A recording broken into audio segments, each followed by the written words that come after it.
The Assembly will now hear the address by His Excellency Alexander Vučić, President of the Republic of Serbia. I request protocol to escort His Excellency and invite him to address the Assembly.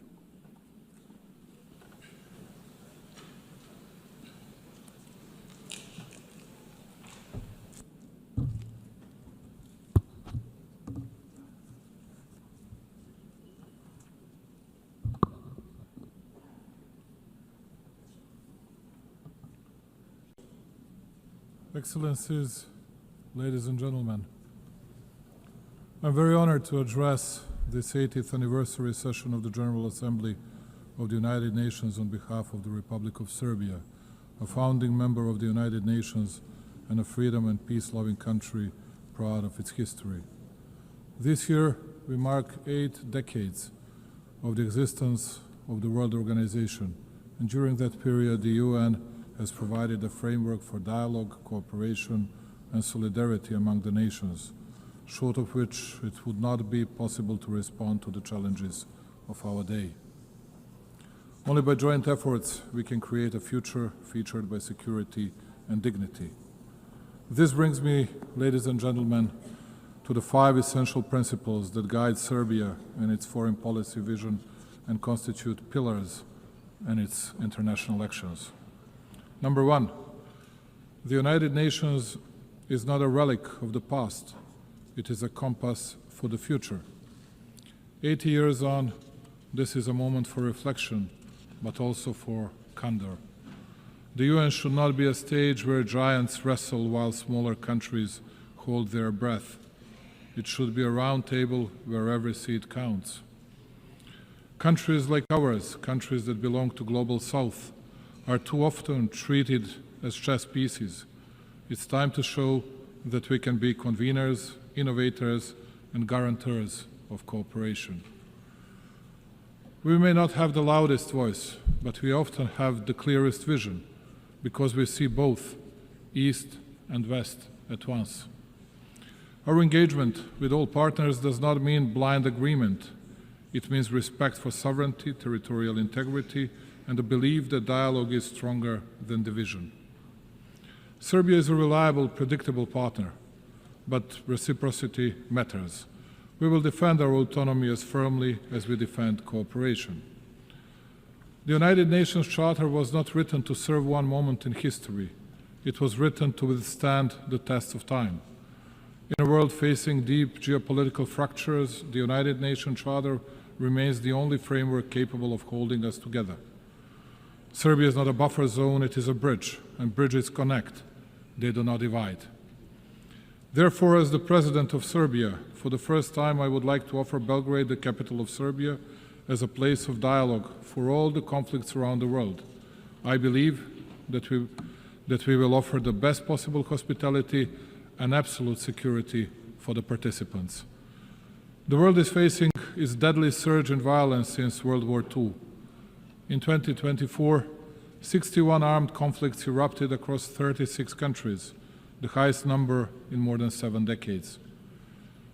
The proliferation of misinformation, particularly via digital platforms, has fueled distrust between countries, targeting elections, trade negotiations, and public sentiment. Serbia believes in pragmatic cooperation, finding common ground even where disagreements persist. People around the world are frustrated with governments and businesses, and they want a better future for themselves and their families. The best way to deliver that is through collaboration across nations. We live in times of the most difficult conflicts and the most difficult divisions within countries, continents, and regions since the foundation of the UN. A particularly worrying thing is a fact that, provoked by different factors, we have the deepest and the most difficult divisions within each society, with, most often, extremely violent consequences of actions of mutual non-understanding, non-communicating, and distancing from what used to be accepted as elementary decency and behavior in both country-to-country and people-to-people relations. The world is divided, believe it or not, less by ideological, but much more by emotional hate-driven differences caused by undermining of countries, societies, elementary moral values as well. In each village and hamlet worldwide, and particularly with the members of the citizens' alleged elite, at least it used to be the case, no matter who dies of natural causes, and especially if someone dies in an accident or gets killed, the biggest part of the society felt the need to pay their respect to the deceased, even those who didn't think highly of the respective person during his or her lifetime. Today, we are witnessing the unprecedented wonder, a sick expression of joy for the crime committed against an innocent person. The example of Charlie Kirk is the best confirmation of that. He was savagely assassinated just because his killer didn't like his ideas. He was shot, even after death, by the same ones who had prepared political and media grounds for his assassination. And please do not be surprised because I'm speaking about this more than about big world conflicts. It is precisely that such a development devastates in a deepest and the clearest way the world political community much more than conflicts with clear and visible actors. In the era of social networks, in the era of freedom, we have reached the point of the biggest unfreedoms and unambiguous limiting of freedoms of the others. How can it be possible that, let's say, ABC television hosts get bigger media attention in the US than the attempted assassination against, let's say, President Trump? Who are these shadow rulers who impact the key political movements and who want to run the world and each country individually, and almost as a rule without the people's will and legitimacy? They run all the processes, and all of us because they're chosen by God, as they like to put it. The elite and other people who are, I suppose, incapable of choosing their own path. Those are extremely dangerous things, which will lead to further dissolving of our societies and our countries, but also the overall world politics. It was mostly spoken here about Palestine and Israel. Both are our friends, and I cannot easily, because of more likes on social networks, nor I want to take sides and speak about good and bad people just because it brings us another point in daily politics. But speaking of which, let me bring you back to the beginning of this part of my speech. Big pro-Palestinian demonstrations were held in Italy during the past weekend. People were shouting Gaza, Gaza, but at least in Milan, some of them did not even think of Gaza. The only thing that was on their mind was demolishing and burning down of what the Italian people had created for centuries, just because it is popular to be against the government and take part in some kind of violence. And when otherwise very composed Italian Prime Minister Giorgia Meloni calls such hooligans, rightly so, thugs, we all ask ourselves what the next stage would be like and what awaits us in the future. During the past month, Serbia was facing unrest and attacks against the constitutional order. In spite of the violence exerted by the protesters, we tried to find a significant share of blame in myself, ourselves, and in us running the country. I wanted to listen, and I understood the message of the people in the streets. That is why, just like here at the United Nations, I believe that the dialogue between the nations and countries has no alternative. I offer dialogue and unconditioned discussion on all the topics of significance for our society to people who think differently, and I'm absolutely certain that in the upcoming period we will overcome all the difficulties from the past months. Progress on global challenges is uneven. Financing is dwindling, the UN budget is constrained, and smaller nations often lack access to the tools and support that richer countries enjoyed, particularly in the energy transition. Climate change is not just a statistic for Serbia and the Balkans, it is a lived reality marked by droughts, floods, and energy insecurity. Sustainable economic growth is essential, not optional, for climate resilience and well-being. For us, partnerships are defined by commitment, not hierarchy. We are a place where East and West collaborate on concrete projects from clean energy to infrastructure and digital transformation, when we will continue to build on this foundation. At a time when the UN seeks to inspire trust globally, these practical, results-driven partnerships strengthen confidence at home and abroad. Distinguished colleagues, alongside many other member states, especially those who do not belong among great powers, Serbia is adamant in pointing to the importance of and respect for the fundamental principles and rules of the Charter of the United Nations. Perhaps it is only too proper to repeat today what we committed to 8 decades ago.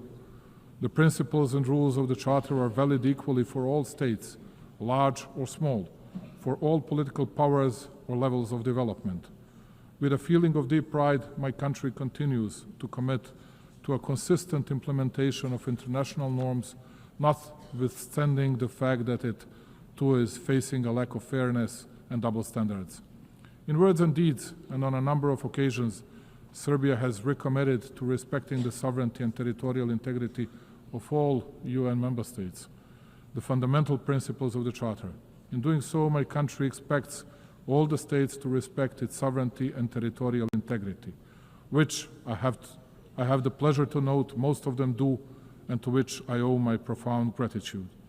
After all, as I said on many previous occasions, the respect of the Charter of the UN is not a matter of choice. Rather than that, it is a universal and binding obligation of us all. Number 2, territorial integrity is not a principle measured by power. It is the measure that restrains power. If the principle of territorial integrity is applied selectively, it ceases to apply at all. Its violation in one place becomes justification for conflict everywhere. Undermining it does not create exceptions. Rather, like in the case of Serbia, it creates precedents, dangerous ones. Serbia is well aware of the price paid in this regard of international law and multilateralism. 26 years ago, my country fell prey to a brutal aggression by NATO. It opened a Pandora box of sorts, whereby the very postulates of international law were unscrupulously undermined and the principle of territorial integrity brought into question. The consequences of such actions of those who consider themselves untouchable at the time are felt today as well. Even though small in respect of global powers, Serbia is not deterred from commitment to the principles of international law. We firmly believe that they should be respected in every situation, without exception and selectivity. As a persistent drop can shape stones over time, so does our perseverance in defending universal norms help assert their durability. Serbia will continue advocating those principles, as the observance of the respective is the only reliable way to peace and stability. This rostrum and this occasion are the best opportunity to reiterate that my country will never forget its history, its people, its sanctities. Kosovo and Metohija is an inseparable part of Serbia, the main pillar of its identity, culture, and spiritual heritage. For us Serbs, it is not only a piece of land, it is the cradle of our spirituality and our existence on that land over centuries. Our concern is not only moral and historical, it is humane too. It is with a heavy heart that I advise of the dramatic circumstances in which the Serbs of Kosovo live today. Day in, day out, they are denied basic human rights, the right to life, freedom of movement, the right to education and health protection, access to workplace and property. They live in isolation, basic foods and medicines are in short supply, while children grow up in a fear and uncertainty. Their situation is not only local by nature, it touches upon the conscience of the entire international community and is a test of its readiness to fend for the innocent and helpless. We witness ethnic violence suffered by the Serbs almost every day. It is frightening in size and scope. The Serbs are physically attacked, intimidated, arrested unlawfully, their property is confiscated, and their rights to language, education, and cultural expression limited. The Serbs are often discriminated against, too. The practice sets the stage to make life in Serbian communities more difficult, as they are denied basic services, taxed exorbitantly, and erected hurdles and obstacles too. This is aimed at creating fear and pressure, and by extension change the demographic picture and force the Serbs to flee Kosovo and Metohija. Serbia, therefore, calls on the international community to take concrete and resolute measures to stop the violence in order to ensure security and rights of all peoples in Kosovo and Metohija. Compassion is not good enough. We need deeds and protection mechanisms. Notwithstanding the continuous, open and obvious violations of UN Security Council Resolution 1244, Serbia continues to believe in dialogue under the European Union auspices. It has no alternative, and if true and committed, it is the only way to a just and sustainable solution in line with international law and with full respect for mutual obligations. Just as in the past, my country will continue to fight for peace, patiently, emphatically, and in good faith. Number 3, the Balkans must not be a stage for the ambitions of others, but a space for shared responsibility. 30 years after the conflict, stability has become our highest value. The nations of the Balkans deserve the right to shape their future free from external patronage through cooperation, mutual respect, and regional ownership. Distinguished colleagues, cooperation, dialogue, and mutual confidence are perceived as main levers of international relations also on the regional level. We consider that our region should look to the future while we continue to work to the benefit of all citizens and economic interlinkage. To paraphrase Indira Gandhi, who once said that one cannot shake hands with a clenched fist, let me say that Serbia will keep its hand extended, the hand reaching over divisions and borders, devoted to stability and prosperity for all those who strive for a positive agenda and a vision of common European future. The stability of our region is of paramount importance for us. As a guarantor of the Dayton Peace Agreement that we signed 30 years ago, we shall always work toward its full implementation and respect for the rights of all 3 constituent peoples in Bosnia and Herzegovina, Serbs, Bosniaks, and Croats. Unilateral acts and the abuse of authority contrary to the letter of the agreement are not conducive to peace and bring about new tensions. Only by the agreement of Bosnia and Herzegovina's people and entities can the stability and functioning of that country be guaranteed. Absence of dialogue and unilateral initiatives without agreement by all interested sides, in particular the initiatives that take advantage of international organizations, are but a step back to a painful past and create new divisions. Serbia will use all diplomatic means to prevent these activities from taking place as they undermine regional dialogue, the process of reconciliation and understanding. We shall not hesitate in our resolve to promote regional stability in an effort to contribute to global security.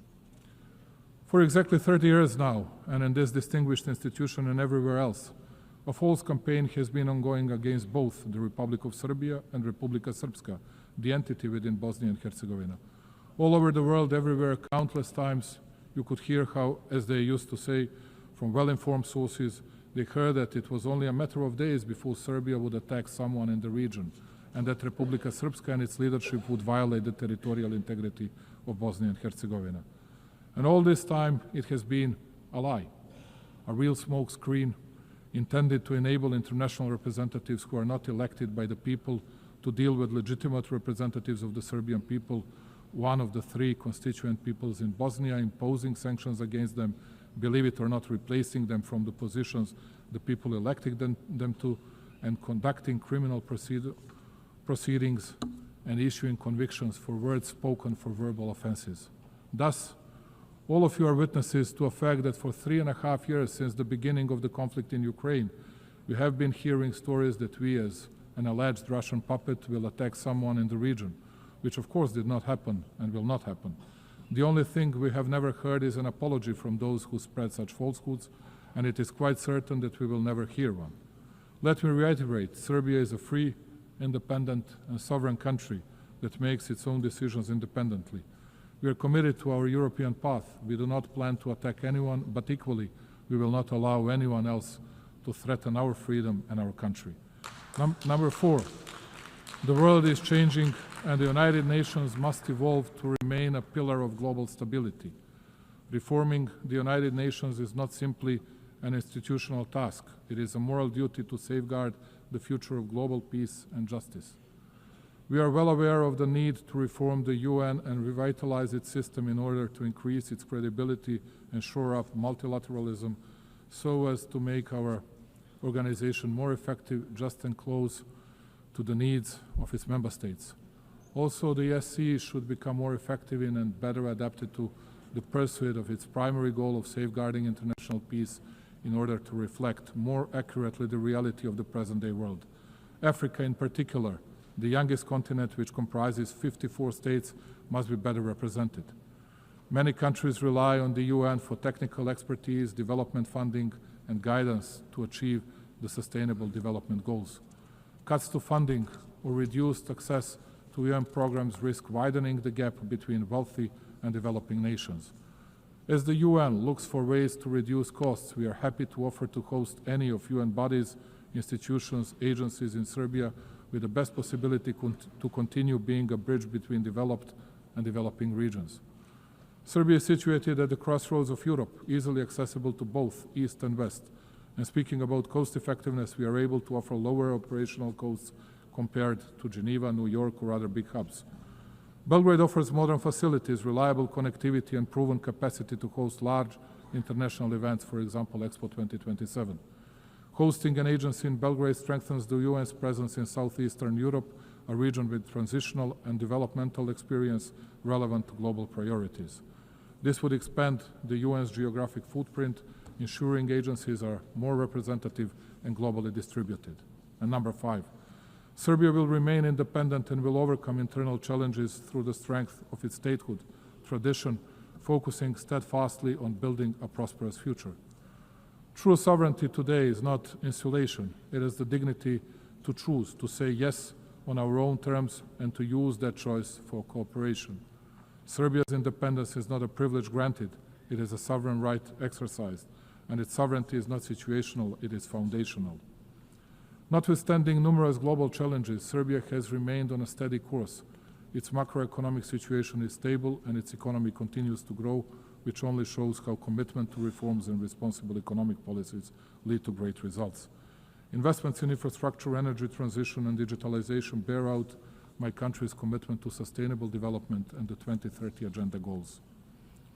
Let me take a moment, ladies and gentlemen, to inform you that in 2027, Serbia will host the specialized exhibition Expo 2027 with a motto, Play for Humanity, Sport and Music for All. This event will provide an opportunity for my country to show to the world the strength of our culture, sport and creativity as a universal language that transcends differences. This will be a moment in which, along with its partners, Serbia will build bridges of friendship and togetherness, promote understanding, and open new horizons of cooperation. Serbia's way is the way of development, progress, and prosperity, and it is fully committed to becoming a full-fledged member of the European Union. This commitment, though, makes us no less devoted to promoting and deepening cooperation with countries from other parts of the world, maintaining and cherishing all along our traditional friendships and relations of trust in the East. Strengthening overall bilateral relations with key actors of the international community and with our European partners tops our agenda. Also, Serbia has raised in the past several years the level of cooperation with numerous countries in Africa, Asia, and Latin America, and played in that way a respectable role on the global stage. I trust and believe that we can count on mutual respect and the traditional bonds of friendship with these countries in our future relations. Ladies and gentlemen, closing it and looking to the future and committed to dialogue and understanding, we in Serbia believe that peace is the highest value and the most solid foundation of development. We shall continue to invest our energies, knowledge, and will in building a world more just, secure, and worthy of the coming generations. I thank you very much. On behalf of the Assembly, I wish to thank the President of the Republic of Serbia.